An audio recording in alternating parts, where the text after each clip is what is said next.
Hello guys, welcome back to my channel. आज की class में हम लोग डिस्कस करेंगे स्केलर प्रोडक्ट। देखिए, इससे पहले की क्लासेस में हमने स्केलर और वेक्टर का मल्टीप्लिकेशन पढ़ा था कि किसी वेक्टर को किसी स्केलर क्वांटिटी से मल्टीप्लाई करते हैं तो वो कैसे होता है। अब हम पढ़ेंगे दो वेक्टर्स का मल्टीप्लिकेशन। देखिए, वेक्टर का जो मल्टीप्लिकेशन होता है वो होता है दो तरह का। First is scalar and second is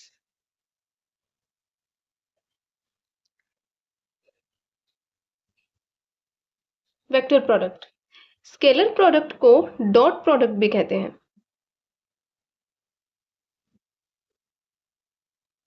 और वेक्टर को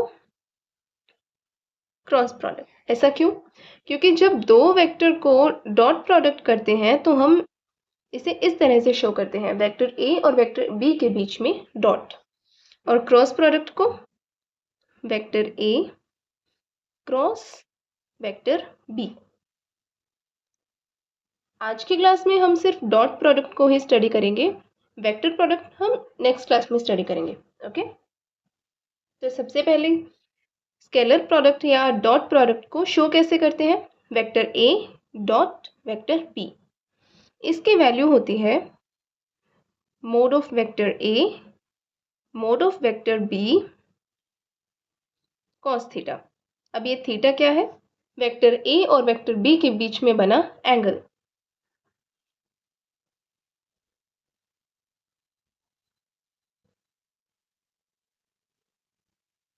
ये वेक्टर ए और वेक्टर बी के बीच में बना जो एंगल है ये है थीटा।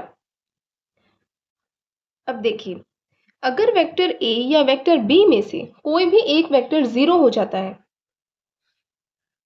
तो वेक्टर ए डॉट वेक्टर बी, इसकी वैल्यू तो जीरो हो गई। लेकिन अगर वेक्टर ए और वेक्टर बी दोनों नॉन जीरो है, फिर भी वेक्टर ए डॉट वेक्टर बी की वैल्यू जीरो आ रही है, यानी कि vector a and vector b is not equals to zero. लेकिन ये वैल्यू तो जीरो है, इसका मतलब कॉस थीटा की वैल्यू जीरो है। Cos theta zero, it means theta is equal to cos inverse 0 degree. तो यहाँ से थीटा की वैल्यू हमें क्या मिली? π/2 यानी 90 डिग्रीज। मतलब अगर हम थीटा की वैल्यू 90 डिग्री रख देते हैं तो हमें हमारा जो डॉट प्रोडक्ट है वो जीरो मिलेगा। इसे हम इस तरह से बोल सकते हैं कि if vector a perpendicular vector b then vector a dot b equals to 0। थीटा 90 डिग्री है, इसका मतलब वेक्टर ए और वेक्टर बी इन दोनों के बीच का एंगल 90 डिग्री है। अगर एंगल 90 डिग्री है तो इसका मतलब क्या हुआ कि ये इस तरह से है, वेक्टर ए, ये वेक्टर बी और ये है थीटा 90 डिग्री। तो ये पॉइंट हमें हमेशा याद रखना है कि अगर दो वेक्टर्स परपेंडिकुलर है तो उनका डॉट प्रोडक्ट हमेशा जीरो होगा। ठीक है, अब हम अगर थीटा की वैल्यू जीरो रखें या कुछ भी रख दें तो उस हिसाब से हमारा आंसर भी चेंज होता रहेगा। मान लेते हैं कि मैं थीटा की वैल्यू जीरो रख रही हूँ। अगर मैं थीटा की वैल्यू जीरो रख देती हूँ तो वेक्टर ए डॉट बी मुझे क्या मिलेगा? ए बी कॉस जीरो, और कॉस जीरो की वैल्यू क्या होती है? 1। तो वेक्टर ए डॉट वेक्टर बी की वैल्यू मुझे मिली ए बी। मैं magnitude vector a magnitude vector b को डायरेक्ट ए बी से ही शो कर रही हूँ। थीटा जीरो है, इसका मतलब क्या हुआ कि दोनों वेक्टर्स एक ही डायरेक्शन में है। और अगर मान लेते हैं कि दोनों वेक्टर सेम है तो वेक्टर ए डॉट वेक्टर ए, यानी थीटा तो जीरो ही चल रहा है ना अभी, इसका मतलब ए डॉट ए यानी ए स्क्वायर। इसी तरह अब अगर मैं थीटा पाई रख देती हूँ तो वेक्टर ए डॉट वेक्टर बी क्या मिलेगा? माइनस ए बी, क्योंकि कॉस पाई की वैल्यू क्या होती है? -1, यानी डायरेक्शन यहाँ पे चेंज हो जाएगी। इसका मतलब वेक्टर ए और वेक्टर बी के बीच में बनने वाला जो एंगल है थीटा, उसका इम्पोर्टेंट रोल है उसे इग्नोर नहीं कर सकते हैं हम। ओके, अब अगर हमें वेक्टर ए, वेक्टर बी और इनका मैग्नीट्यूड सब गिवन है, हमें एंगल फाइंड आउट करना है, तो हम कैसे करेंगे? cos theta is equal to vector A dot vector B upon mod of vector A mod of vector B. यहाँ से हम theta is equal to cos inverse vector A dot vector B upon mod of vector A mod of vector B. तो यहाँ से हमें theta मिल जाएगा। Okay, अब हम बात करते हैं स्केलर प्रोडक्ट की कुछ प्रॉपर्टीज की। फर्स्ट प्रॉपर्टी है commutative.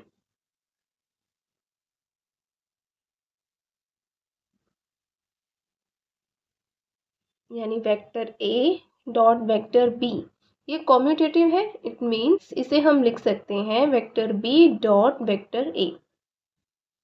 Second is distributive.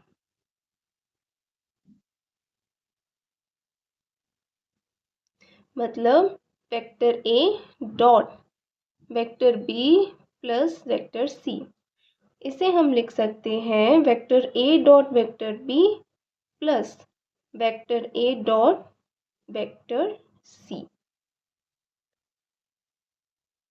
Third property is, मान लेते हैं दो वेक्टर है, वेक्टर ए और वेक्टर बी, और एक स्केलर है लैम्डा। हमें ये फाइंड आउट करना है लैम्डा वेक्टर ए डॉट वेक्टर बी। तो इसे हम ऐसे भी लिख सकते हैं lambda vector A dot vector B equals to vector A dot lambda vector B. Okay, चलिए अब हम देखते हैं हमारा नेक्स्ट पॉइंट। हमें पता है कि x, y और z तीनों डायरेक्शंस में हम लोग i कैप, j कैप और k कैप लेते हैं डायरेक्शंस को डिनोट करने के लिए, जो कि यूनिट वेक्टर्स हैं। अब वेक्टर a को मैं मान लेती हूँ a1 i cap plus a2 j cap plus a3 k cap, और इसी तरह वेक्टर b है b1 i cap plus b2 j cap plus b3 k cap.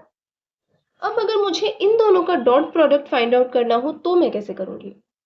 क्योंकि अभी तक तो हमने सिर्फ एक फॉर्मूला पढ़ा जहाँ पे हमें वेक्टर्स का मैग्नीट्यूड चाहिए, वो तो हम फाइंड आउट कर सकते हैं, लेकिन इन दोनों के बीच का एंगल चाहिए। कॉस थीटा टर्म है ना, तो थीटा चाहिए, लेकिन यहाँ तो हमें थीटा नहीं मिल रहा है, तो हम ये कैसे करेंगे? उसके लिए हमें पता होना चाहिए कि ये जो तीनों यूनिट वेक्टर्स हैं इनका आपस में डॉट प्रोडक्ट कैसे होता है। मान लेते हैं I cap dot I cap. I cap unit vector है, तो यूनिट वेक्टर का मैग्नीट्यूड क्या होता है? 1, यानी 1 डॉट 1 कोस। अब एक्स डायरेक्शन में है दोनों ही, आई कैप को हम किस डायरेक्शन के लिए यूज करते हैं? एक्स डायरेक्शन के लिए, तो एंगल यहाँ पे आया 0। इसका मतलब आई कैप डॉट आई कैप 1। इसी तरह जे कैप और डॉट जे कैप, इसकी वैल्यू भी 1 आएगी, और के कैप डॉट के कैप इसकी वैल्यू भी 1 आएगी, क्योंकि इनके बीच का एंगल 0 है। एंगल 0 है तो cos theta is equals to cos 0, और कॉस 0 की वैल्यू 1। और ये तो यूनिट वेक्टर्स हैं, यूनिट वेक्टर का मैग्नीट्यूड क्या होता है? 1। 1 डॉट 1 इक्वल्स टू 1। तो ये हमें याद रखना है कि जब यूनिट वेक्टर्स को हम डॉट प्रोडक्ट कर रहे हैं और उनके बीच का एंगल 0 है तो वैल्यू 1 होगी। लेकिन अगर एंगल 0 ना हो तो, मतलब आई कैप डॉट जे कैप, ये हमें फाइंड आउट करना है। ये तो इनका मैग्नीट्यूड हो गया 1, लेकिन एंगल क्या होगा? ये एक्स डायरेक्शन के लिए यूज करते हैं और जे कैप वाई डायरेक्शन के लिए। अब एक्स, वाई और जेड, इन तीनों डायरेक्शंस की जब हम बात करते हैं तो तीनों डायरेक्शन आपस में परपेंडिकुलर है, मतलब इनके बीच का एंगल है 90 डिग्रीज, cos 90, और cos 90 क्या होता है? 0। तो आई कैप डॉट जे कैप की वैल्यू हमें मिली 0। इसी तरह से जे कैप डॉट के कैप, ये भी 0। के कैप डॉट आई कैप, ये भी 0। मतलब जब एंगल 90 डिग्री है तो डॉट प्रोडक्ट अपने आप 0 हो जाएगा, क्योंकि cos 90 की वैल्यू 0 हो गई। ये चीज हमने सीख ली। अब हम देखते हैं वेक्टर ए और वेक्टर बी का dot product. Vector A dot vector B, a1 i cap plus a2 j cap plus a3 k cap dot b1 i cap plus b2 j cap plus b3 k cap. जब हम dot product करेंगे तब हम सबको आपस में multiply करेंगे, यानी a1 i कैप का multiply b1 i cap b2 j cap b3 k cap तीनों टर्म से होगा। इसी तरह a2 j कैप का भी तीनों से, a3 k कैप का भी तीनों से। देखिए a1 और b1 ये तो स्केलर कंपोनेंट्स होते हैं, हमें पता है। तो a1 b1 i कैप और i कैप ये वेक्टर है, यूनिट वेक्टर है। तो इन दोनों का डॉट प्रोडक्ट हमें लेना है a1 b1 i cap dot i cap plus, इसी तरह हम ये सारी टर्म्स लिख लेंगे। जैसे कि अगर नेक्स्ट टर्म की बात करें तो a1 b2 अभी i cap dot j cap है ना। तो मैं सारी टर्म्स नहीं लिख रही हूँ यहाँ पे, अभी मैं इसे डायरेक्ट अब सॉल्व कर रही हूँ। आप चाहें तो आप इसे डायरेक्ट भी सॉल्व कर सकते हैं या फिर इसे एक फॉर्मूला की तरह भी याद रख सकते हैं। a1 b1 i cap dot i cap 1, angle 0 है, cos 0 की value 1 plus a1 b2 i cap dot j cap 0 हो जाएगा। नेक्स्ट स्टेप देखते हैं a1 b3 i cap dot k cap, ये भी 0, एंगल 90 है। और हमने ऊपर लिखा था k cap dot i cap equals to 0, लेकिन डॉट प्रोडक्ट जो होता है वो कॉम्यूटेटिव होता है, तो हम इसे i cap dot k cap भी लिख सकते हैं, है ना। तो i cap dot k cap भी 0, क्योंकि एंगल तो चेंज नहीं होने वाला है ना, कॉम्यूटेटिव हो या ना हो एंगल थोड़ी चेंज हो जाएगा, एंगल तो 90 डिग्री है। ओके, अब next a2 j cap into b1 i cap, a2 b1 j cap dot i cap, angle क्या है 90 degrees, again 0, a2 b2 j cap dot j cap. अब यहाँ एंगल 0 हो गया है, एंगल 0 मतलब cos 0 की वैल्यू 1। तो नेक्स्ट स्टेप हमारा होगा a2 b2 plus a2 b3 j cap dot k cap, angle 90 degree, ये टर्म भी 0। अब a3 k कैप को मल्टीप्लाई करते हैं तीनों टर्म से, k cap dot i cap, angle 90 degree, ये term 0। Next is k cap dot j cap, angle again 90 degree, तो ये स्टेप भी 0। k cap dot k cap, यहाँ एंगल क्या है 0, एंगल 0 है तो cos 0 की वैल्यू 1। तो हमारा थर्ड स्टेप क्या हुआ a3 b3। जब दो वेक्टर्स को डॉट प्रोडक्ट करना है हमें, तो आप डायरेक्ट ये याद रख सकते हैं, एंगल से याद रखें तो भी आपकी चॉइस है, पर इसे एक फॉर्मूला की तरह भी याद रख सकते हैं कि a1 b1 plus a2 b2 plus a3 b3। लेकिन ये चीज हमें याद जरूर रखनी है कि यूनिट वेक्टर्स है, जब एंगल 0 होगा तो 1, एंगल 90 होगा तो 0। ठीक है, ओके। अब हमारा नेक्स्ट टॉपिक है प्रोजेक्शन।